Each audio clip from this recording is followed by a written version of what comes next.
Ito ta sa post office, tanaw na to naabay sulat or mga newspaper na to sa atong PO Box. So tanaw na to. So among dalan karon oh, hawan na.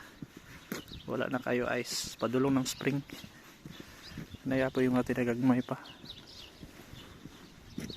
So kasagara gyud wala na. So bugnog yapon ang kuan weather.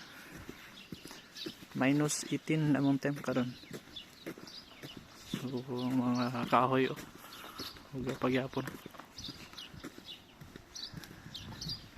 Ang ay sa daplin.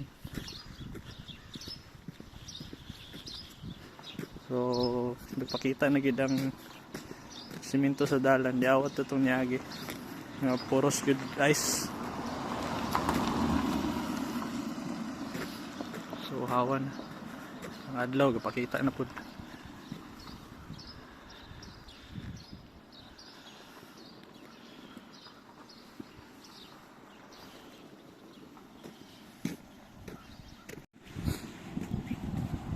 Lumabay man ni among post office dere. So check na to sulod.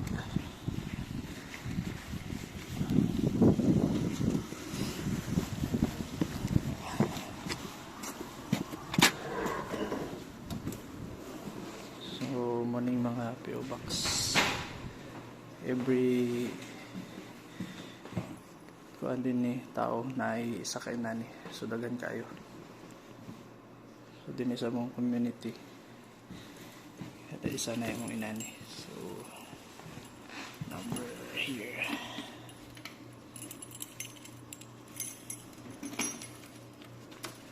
So naisulod. Newspaper.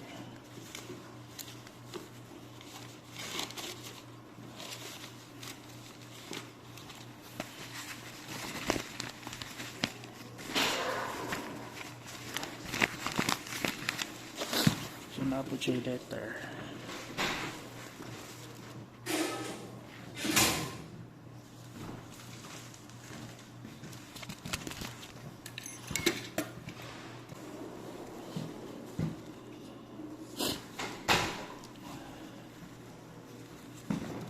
For example, mag-order kag Amazon. So, ang inani din nila i-drop ang imong parcel. So, kani, kauni mo diya sa sulod. So, kani mo ni imong ticket. Kauni mo yung parcel sa sulod. So, tanaw, sabi kadaghan. Mga box na siya. Tanan. So active kayo ilang kuan dire post office.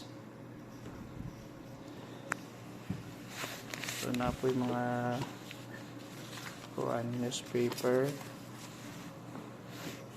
sa kada tindahan dire. Kung mag-sale sila ilang i-post dire. Kani free ni siya, wala na siya bayad tanan. So muna among post office.